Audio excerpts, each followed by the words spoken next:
Hi, I'm Eric Scott with a recap of the November Ask the Governor program on New Jersey 101.5.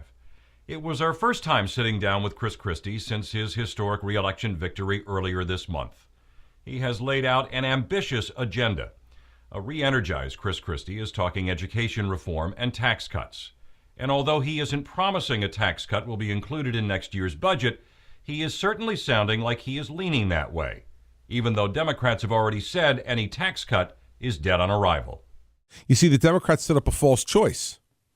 The false choice is that the only way we can cut taxes is if revenue increases. What they don't understand is that the only way revenue is going to increase is for us to stimulate the private sector economy in this state. And the way to do that, in my view, is lower taxes and lower regulation. Democrats have made a big deal out of the recent election. Despite the governor's landslide win, every Democrat in the state Senate was returned to office. The governor had a very interesting take on what their mandate may be. I love the legislators saying, well, we got reelected too.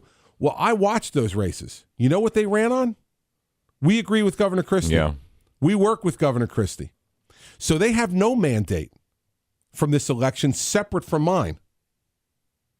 I want everyone out there to hear that. Elections have consequences. Yes, they do. And here's the consequence. When I run on my platform and the Democrats run on a platform that says, and this is those folks who are at risk in the swing districts, every one of them, Van Drew, Whalen, Greenstein, Barnes, even Sweeney Gordon, to a certain extent. Sweeney to an extent, Gordon. Mm-hmm. They all ran on a platform. We work with the governor. We work across the aisle with the governor. Well, let's see now. Because they didn't articulate any other message other than we work with the governor. So now let's see. Governor Christie has been highly critical of the Affordable Care Act, Obamacare, since its inception.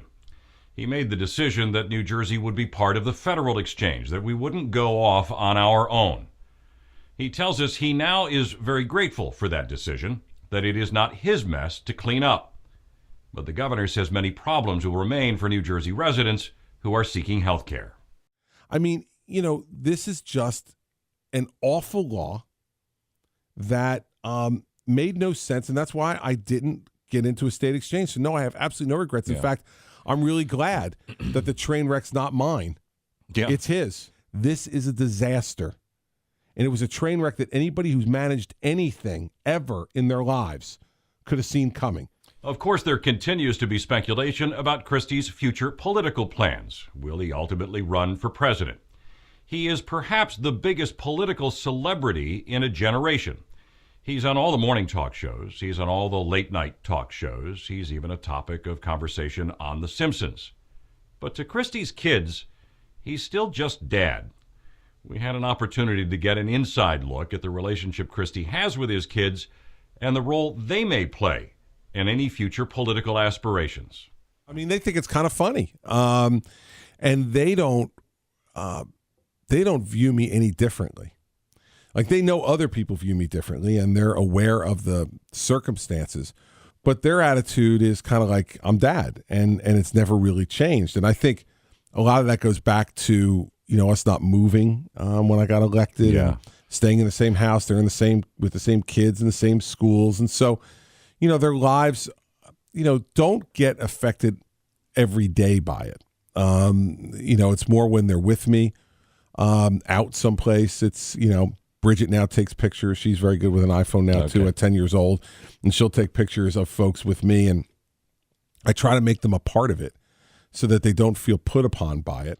That's Ask the Governor for November. I'm Eric Scott. Join us again next month for your opportunity to talk directly to Governor Chris Christie on New Jersey 101.5.